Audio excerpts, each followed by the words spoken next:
all set up for Watercolor Bootcamp. That means I have a new sketchbook page, I have a cup of clean water, I also have a paper towel over here, and I have my set of watercolor paints and a brush. So I want to encourage you to always use the best quality of materials that you can get. So when you have a choice between something that's not as nice and something that's a better quality, choose the better quality. So in Art 1, I use a set of paints like this. This is an educational watercolor.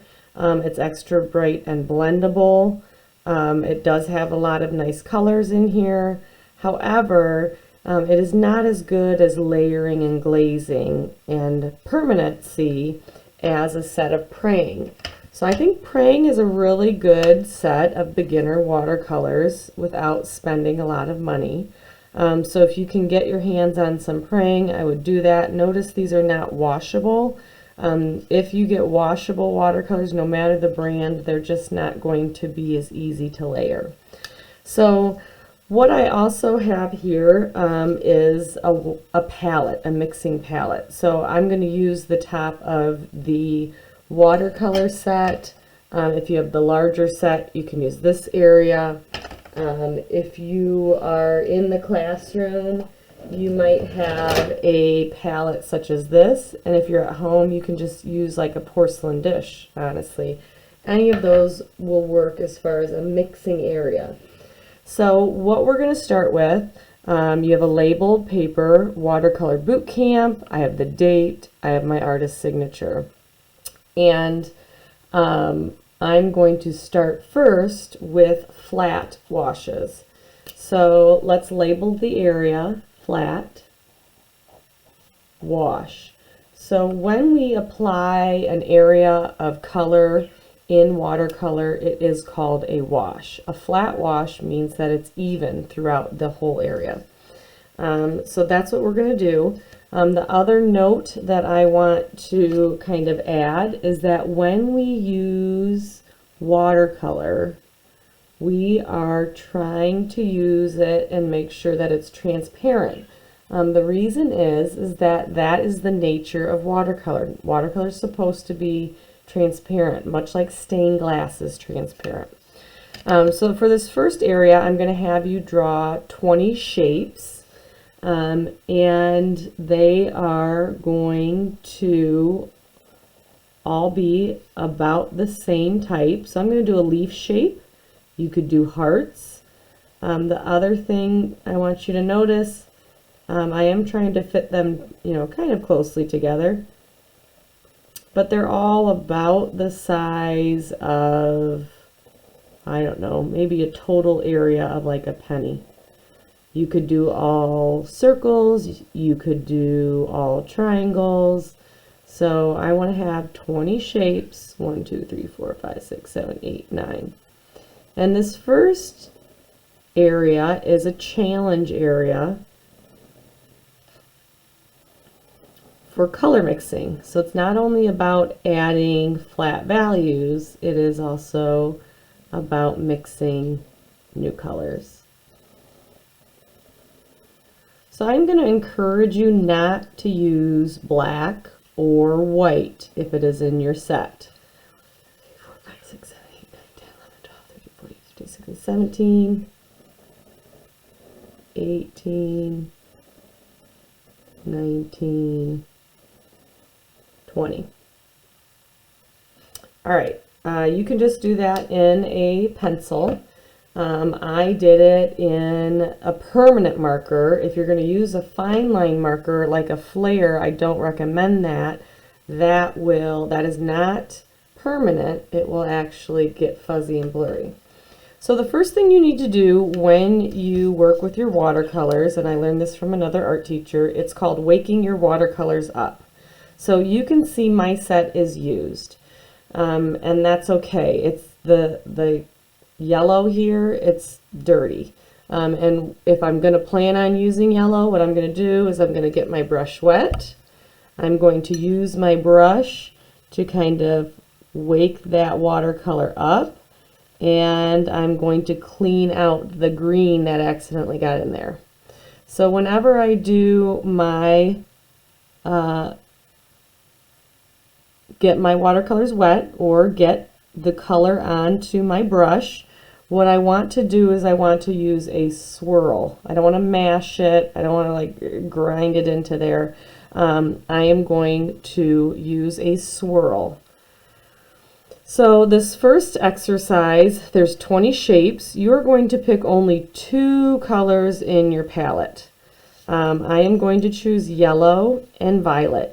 And I am waking them up right now. So what I'm going to do is I'm going to drop a few drops of water in each one of those. I had to clean out my yellow. Uh-oh, I just got that one dirty. So I'm going to kind of suck that up. So the most important thing to realize about watercolors is the amount of water you have, and that includes the amount of water that is on your paper, the amount of water that is on your brush, and the amount of water that's in your paint. So it's all about controlling that. You have 20 spaces. I want you to make 20 different mixtures of colors using only 2 of the pans. So of course the first one I could do is just the plain color. And these are going to be flat values. So that means that I want it to be even throughout. I'm trying to stay inside the line. All right.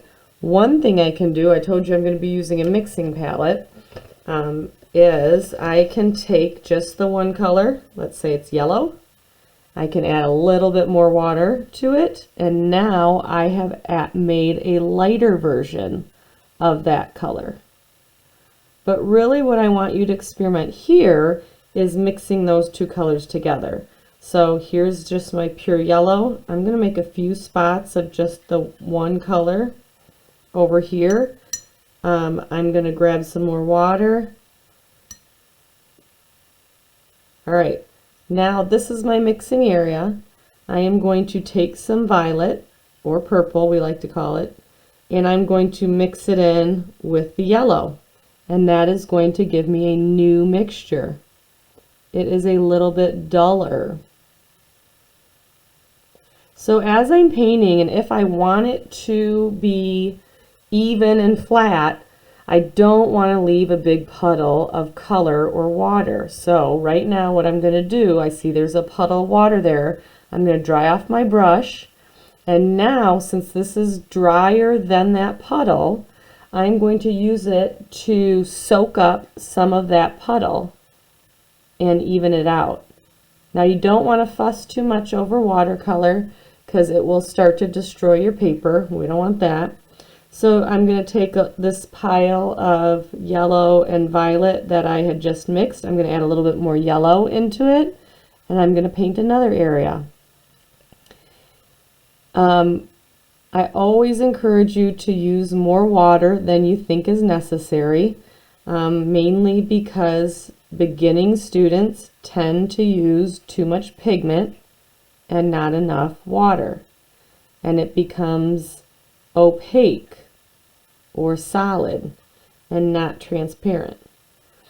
If when your area dries you have a shiny surface, then you have used too much pigment, and you can actually wet it and then soak up that extra. So you can see right now I have some variations of just mixing yellow and violet, and basically it's kind of like a formula. So sometimes I have mostly yellow and a little bit of violet. Sometimes I have half and half.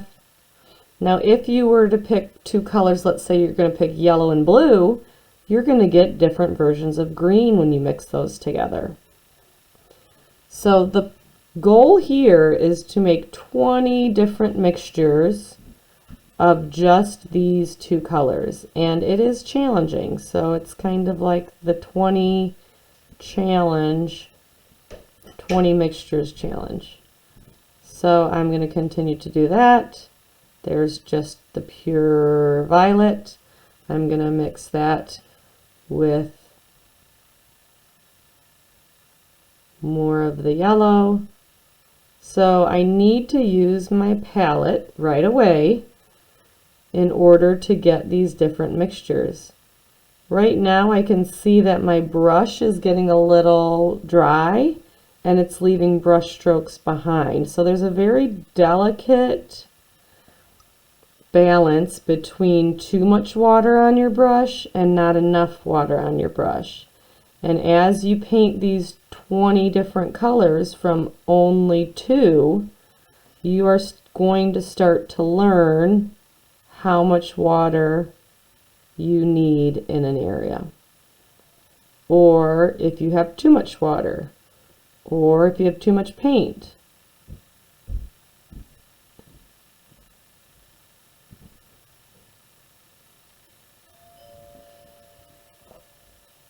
So I'm going to stop this here.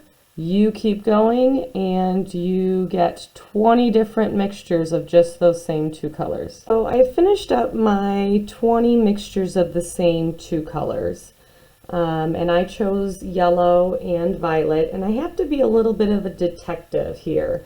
I have to make sure that I have enough variation in the colors. Some of them look very similar, but I should still be able to see a difference between those.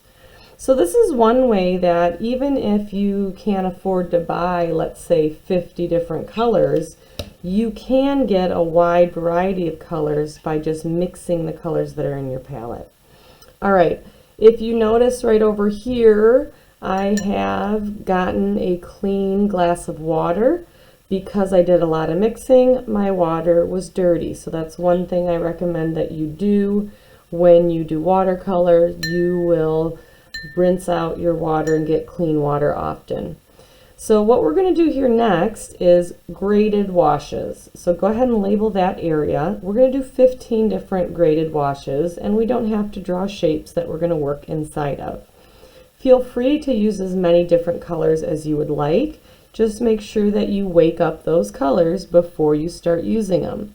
So I'm going to wake up my blue by dropping a few drops of color or water in them, my green. Now when I do this, I'm not really getting my brush dirty. I'm just dropping in that water there. And then as I'm kind of waiting and thinking, that is waking up my watercolor. So you are going to need your palette for mixing again. But the first thing we're going to do is we're just going to practice 5 different graded washes that fade out to the paper. So they fade out to white. There's a couple different techniques I'm going to show you, and there's one that I think usually works best, but you're going to find a technique that works for you. So the first thing I'm going to do is I'm going to take that color just straight from the pan, and I am going to start painting across, and you see how I have a puddle of water or pigment. So as long as I have a puddle of water, that's good. I'm going to rinse out my brush. I'm going to dry my brush off a little bit, and I'm going to continue to paint over. See how it's getting lighter? It's getting lighter. That pool of paint is coming over. I'm going to rinse out my brush one more time. I'm going to just dab it a little. It's not completely dry. And I'm going to paint, paint, paint, paint, paint, just water. And now I'm going to watch that color kind of flow over there. The color of the pigment's going to blend over into that area. So here's the thing with this paper that we have.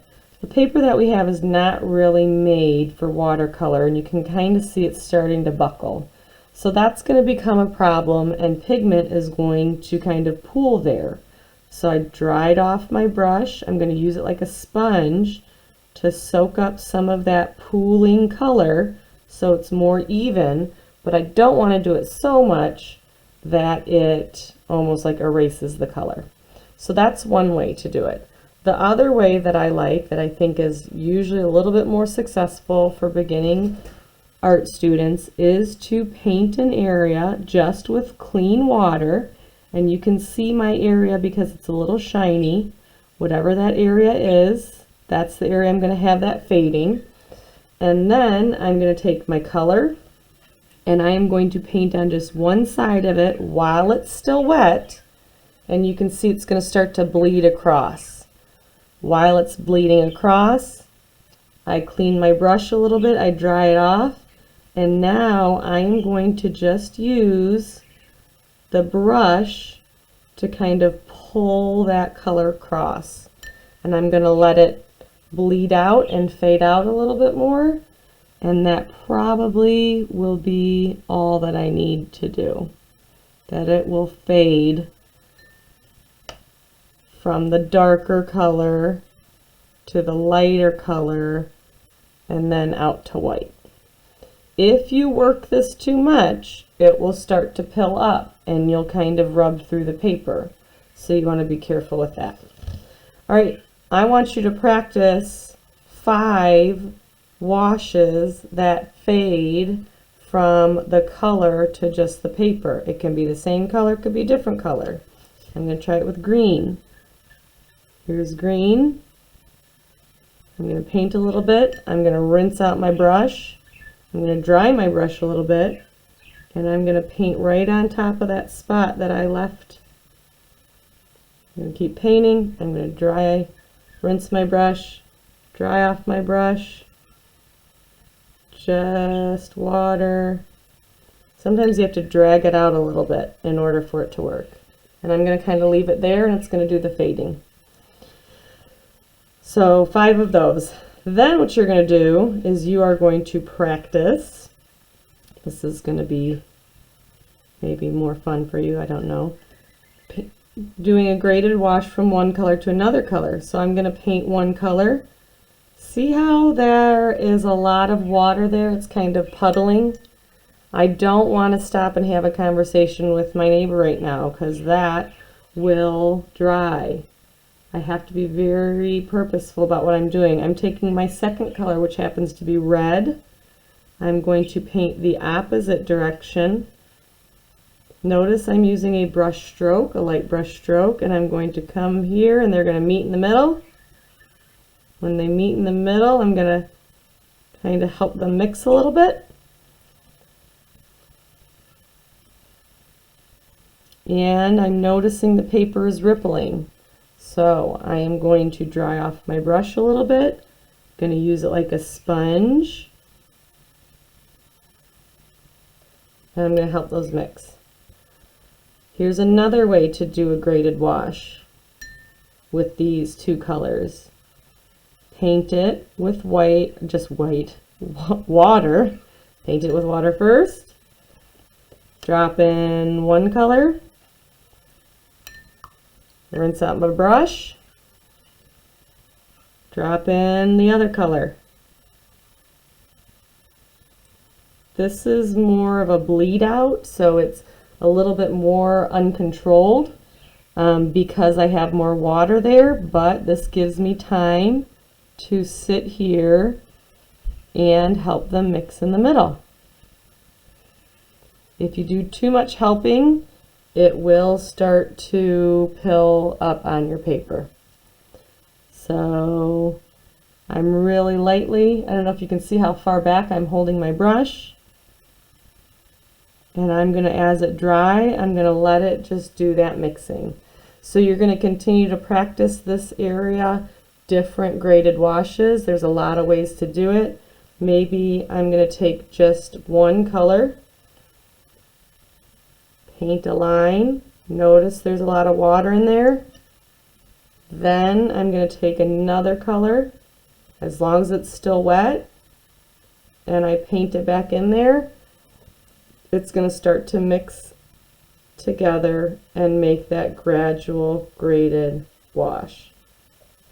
So go ahead and work on 15 graded washes, and when you're ready, you can start the next part. Brush strokes. So in this area, go ahead and label it brush strokes, and now you can use any colors that you want.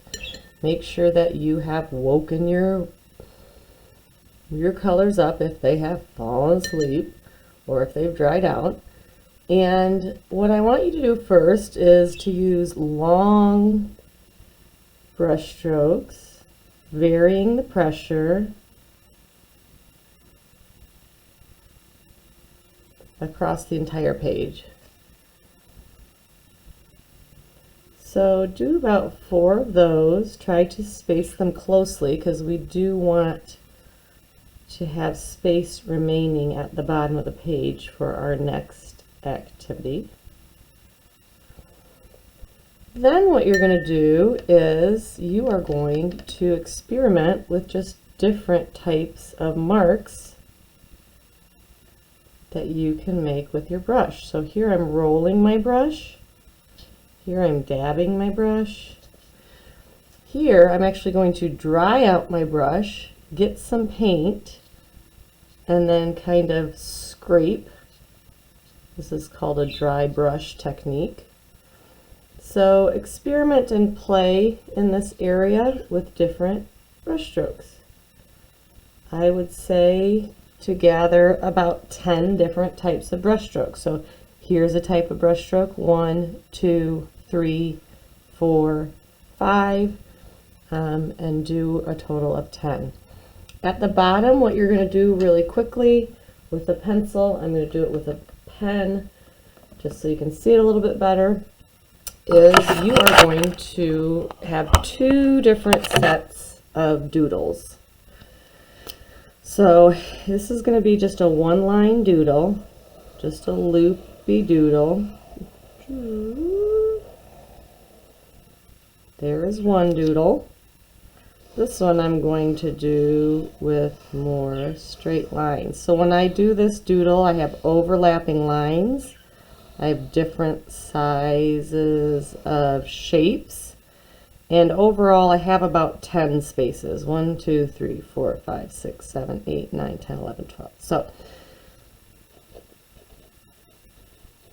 this one,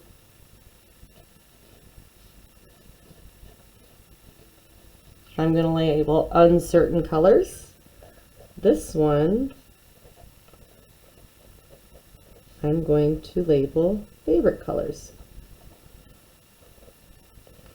And I'm going to do what those labels suggest. I am going to paint my favorite colors in the area over here. So for me, I tend to like blues and violets. Now as I paint an area, I am going to let that area dry before I paint the area right next to it. So I'm going to kind of skip around. I can use any of the techniques that I used up here, mixing, flat washes, graded washes. I'm actually going to mix, because one of my favorite colors is a turquoise or teal.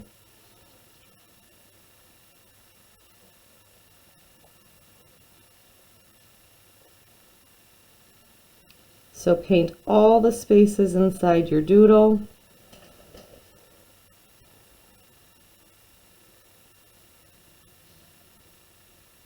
I'm going to try to do a graded wash here.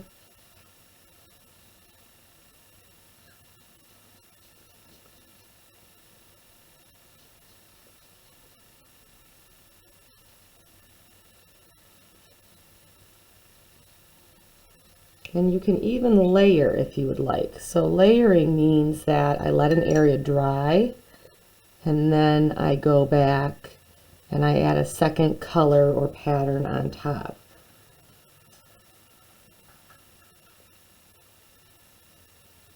Now you can start repeating colors to fill up these. So if your favorite colors are these cool colors and you don't want to add any other colors, that's fine. I can add a little bit more water and paint a space. So I'm only going to be using my favorite colors here. Over here I'm going to use uncertain colors, colors I'm not sure about or colors that I don't really like. So let's say when I mix violet and green together, or when I mixed that violet and yellow together up there, I got this kind of grayer, duller color. The other color I'm pretty uncertain about, I know this is not going to be a popular opinion, is orange. I always have a hard time using orange in my artwork. I just don't know why. So I'm going to fill this with all different, well, I'm going to fill every space with a color that I feel just don't know about. So like I said, over here, this is almost dry. If I want to add another layer on top of this in one of my favorite colors, let's see, maybe violet, and I want to experiment. After this is dry, it's almost dry, I can go back on top and add, let's say, a pattern with some brush strokes. So in this one, if you want to add a second layer, you can do that. So that is our watercolor boot camp. Enjoy.